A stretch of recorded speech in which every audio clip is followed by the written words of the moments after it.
Alright, good evening everybody. This is a Kia McGyver update. 2013 Kia Optima 2.0 Turbo SX.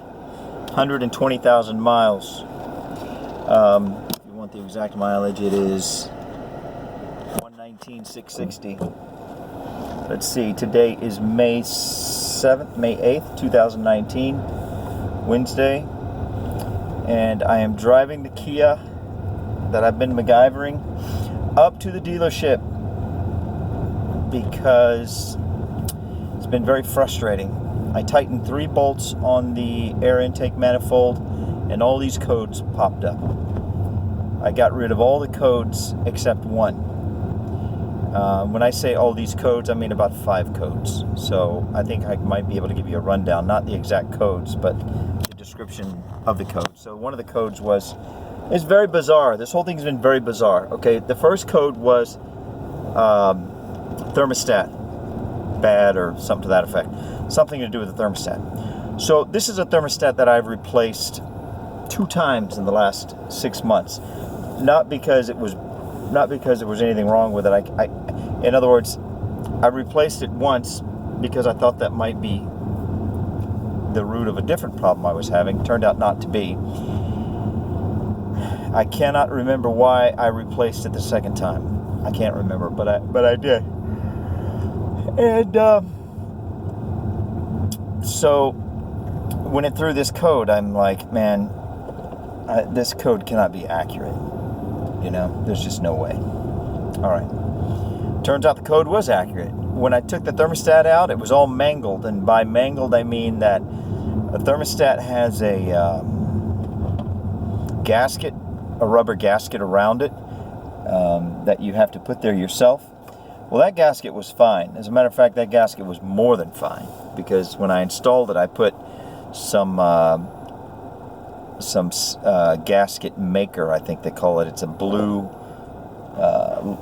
paste that comes in a tube, and when you put it on something, when you put it between 2 materials, it forms a gasket. When it dries, it turns into a gasket. So I couldn't even remove that rubber gasket because it was glued in with the gasket maker.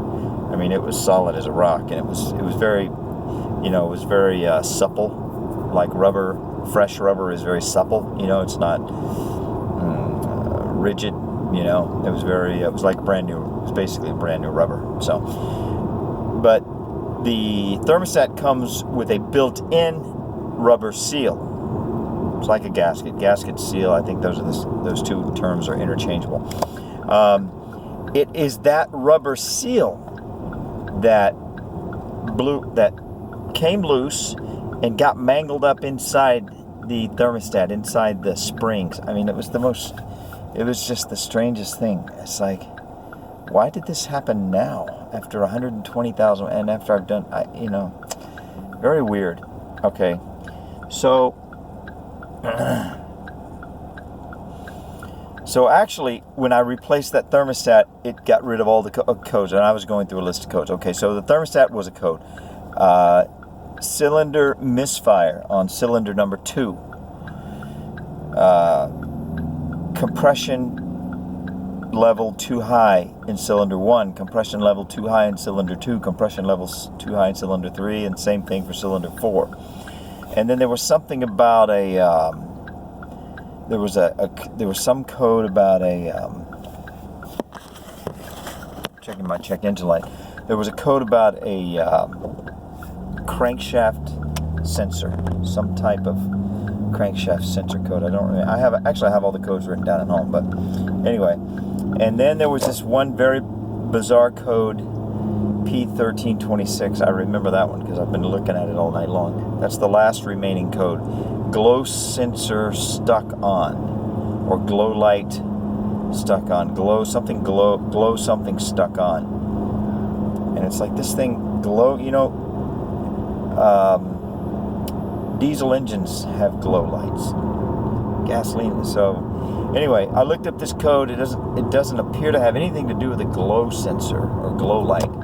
It has to do with an engine and a rod in the engine, and when the sensor detects a knock in this rod, it throws this code, and if there's some different potential causes of there's a different potential cause for this code, and that is that a connection, a loose wire.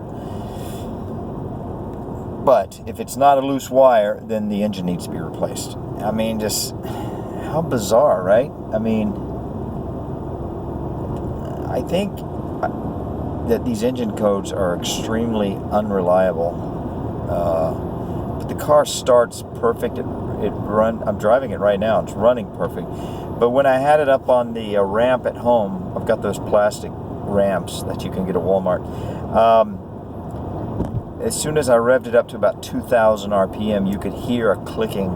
Sounds just like a rod clicking against something. And I tried to go up to 2,200, and it just got progressively more severe, and you could feel the car actually shaking. So it does seem like there's excess motion in an engine rod, because the car wasn't moving. I was just sitting there in idle, revving the engine gently, and it was making this sound and having that effect. So that's not can't possibly be a transmission issue, and so it has to be the engine, and it's something in the engine. I mean, when the engine is idling, even if it's revving, it's not supposed to make the car shake. So this is not anything that I can deal with.